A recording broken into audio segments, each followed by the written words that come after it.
Sir, ask ko lang po.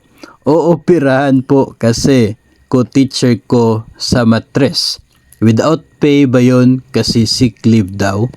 So, ito pong case na ito ay sa matres, no, yung magiging operation ni teacher. Kung ako po ay hindi nagkakamali, yung matres ay part, no, ng reproductive organ ng isa pong babae. No, so sa case na ito ay hindi naman po nangangahulugan na sick leave, no, kasi nga qualified ito doon sa magiging Magna Carta for Women na uri ng leave. Ang Civil Service Commission ay mayroon pong Memorandum Circular number 25 series of 2010 guidelines para sa pag-avail ng special leave benefits for women.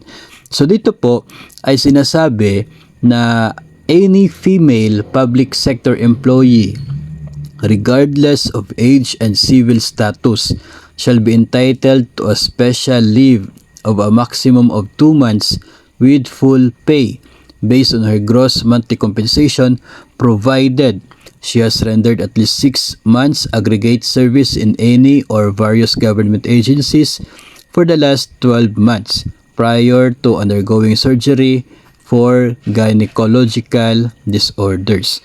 So ito po yung talagang main na reason, no, kapag yung surgery na gagawin ay related doon sa gynecological disorders, ay automatic na si babae ay eligible para mag-avail ng 2 months, 60 calendar days po yun, na leave with pay po. Magna Carta for Women na uri ng leave. So, hindi po yun considered as sick leave at hindi po yun ibabawas mula sa inyong nakuha na service credits.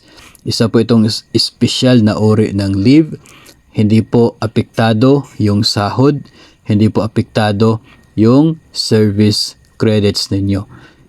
Babae lamang, no, yung eligible dito kasi nakapaloob po yan sa isang batas na Magna Carta for Women, and yun po ay isang uri na leave na special lamang para sa kanila. Pero kapag yung isang operasyon ay hindi related doon sa gynecological disorders, doon sa mga identified na karamdaman, ay hindi na siya covered dito sa Magna Carta for Women na uri ng leave.